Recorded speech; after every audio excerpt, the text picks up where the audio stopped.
Greetings, Dr. Mark Winton here from the University of Central Florida Department of Criminal Justice, and today I'd like to present an article by Beauregard, Proul, Rosmo, Leclerc, and Allaire, published in 2007 in Criminal Justice and Behavior, volume 34, number 8, pages 1069 to 1084. And the article is titled Script Analysis of the Hunting Process of Serial Sex Offenders. So here we begin to really get into some specifics regarding the hunting process of serial sex offenders.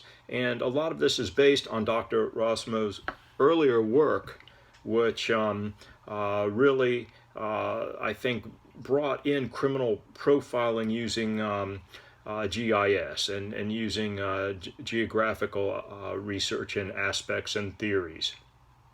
So Dr. Rosmo looked at the hunting patterns of searching and attacking, which offenders carried out.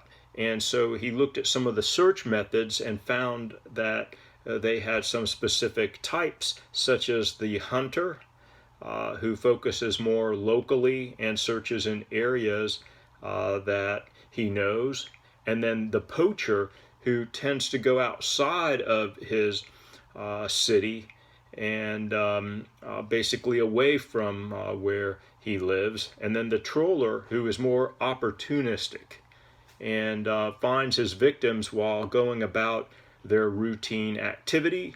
So this may be something that is spontaneous or it may be planned, but basically the troller waits for the opportunity. And then the trapper has a specific occupation that brings him in contact with the victims. And I'm using he here because a majority of the cases that we review here are male offenders. And Rosmo also identified 3 attack methods, one being the raptor, who attacks quickly, one being the stalker, who observes and follows the victim and then waits for the opportunity, and then the ambusher, who carries out the crime where he has control, such as at his workplace or at his home.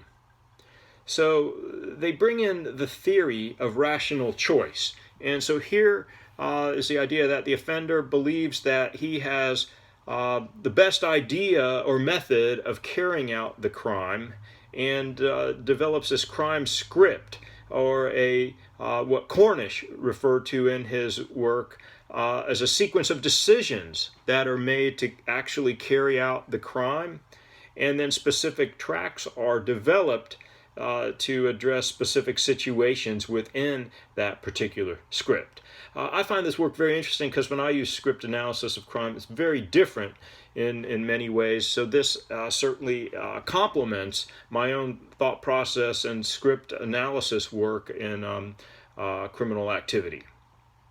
So the offender thinks about how they can best reach their goals, and they think their decision is rational, although it may not be, based on the evaluation by others. And the offender also tends to take a look at the rewards and the costs. Now, these authors looked at 361 criminal events that included 72 offenders, and they included a large amount of behavioral and geographic variables. Some of the behavioral variables that they addressed was whether the victim was alone or not, whether it was a kidnap style of attack, the strategies for contacting the victim, the strategies for committing the crime, the hunting field, the victim search methods, the attack methods, and then looking at the geographic variables, they looked at the encounter site, the attack site, the victim release site, the crime location, the encounter site familiarity,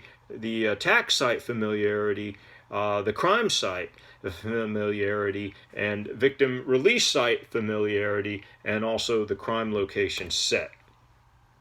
The results indicate 3 main scripts here. The coercive script, which would be more of someone who rapes inside the home and or tracks the victim outdoors and then rapes. or a manipulative script, which is more of a sophisticated trap, where this might be someone who infiltrates the family in cases of child sexual abuse, and then the non-persuasive script where there's a direct action type rape. So these three scripts: coercive, manipulative, and non-persuasive.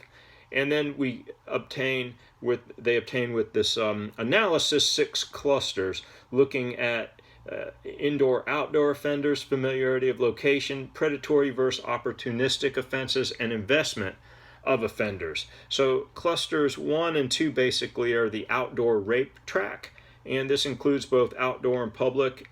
Indoor locations, they tend to have a hunter victim search and raptor attack mode. The victim is often abducted, and there's a higher risk of getting caught. The home intrusion rape track, which is cluster 3, is where the offender breaks into the home and uses the victim search with a raptor attack but does not abduct the victim, and there's a lower risk of getting caught.